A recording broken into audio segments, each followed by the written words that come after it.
and just thinking about several things that should be on the top of your mind when you're deciding what is the best entity for you. Like I mentioned before, a lot of individuals determine that an LLC is the best entity for them just because they think it's easy. It's easier to understand. It may be easy for your particular state to register it. May not be a lot of requirements. Again, state by state, there are different requirements. Some states may be aligned and the same, but some states may be totally different, from the fee to whatever information has to be available when you register. Those things could differ, but for the most part, people feel like the LLC is something that they can grasp and they can handle, especially if they're a solo owner, a solo business owner.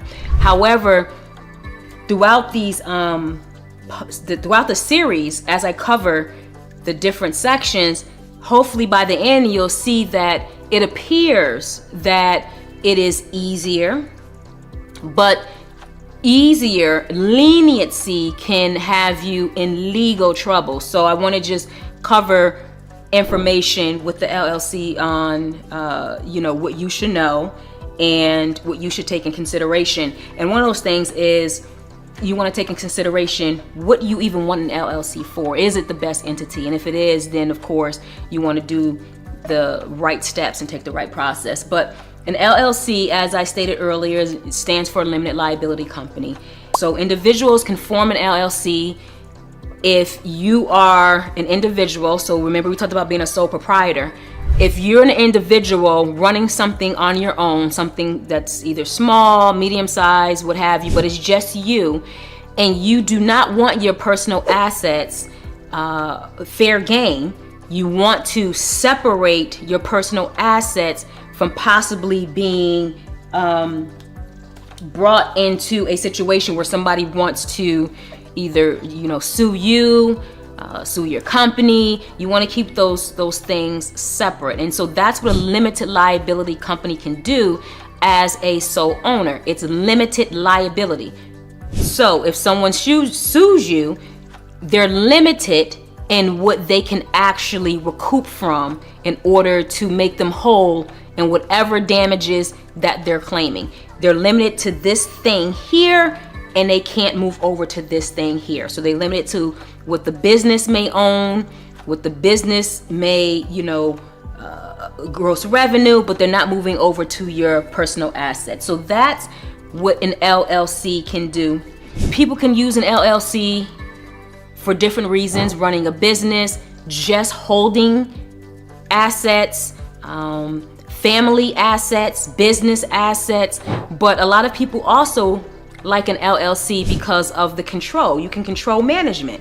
So just like a corporation, you have the board of directors, and each person is, delineated or assigned a role, and their role is assigned certain tasks. You can do that with an LLC too. So you can decide, first you can mimic a board of director type structure, or you can decide those who are members of your LLC, either everybody has control and you decipher what that control looks like without even delineating roles. It's just that you have control and this is the type of control each member has.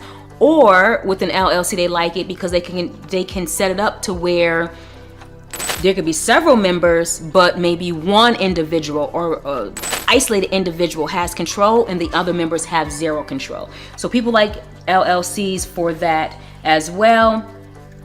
And again, they like it because of the flexibility.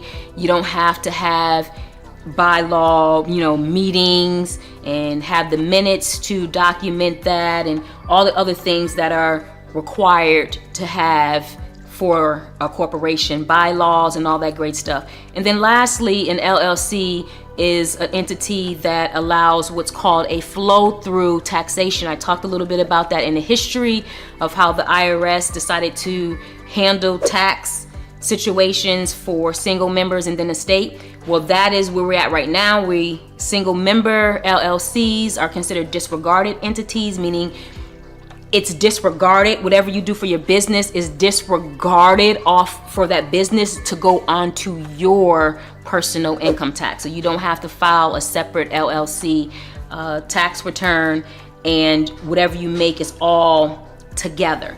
So although the federal and state, they're commingling what you make together, you're looked at separately from your business for liability reasons. For liability reasons, you're not commingled. For tax purposes, you are. And that is, one of the great things that individuals like about the LLC. But again, there's more that goes into it that can kind of affect the tax status. But we'll get more into that later.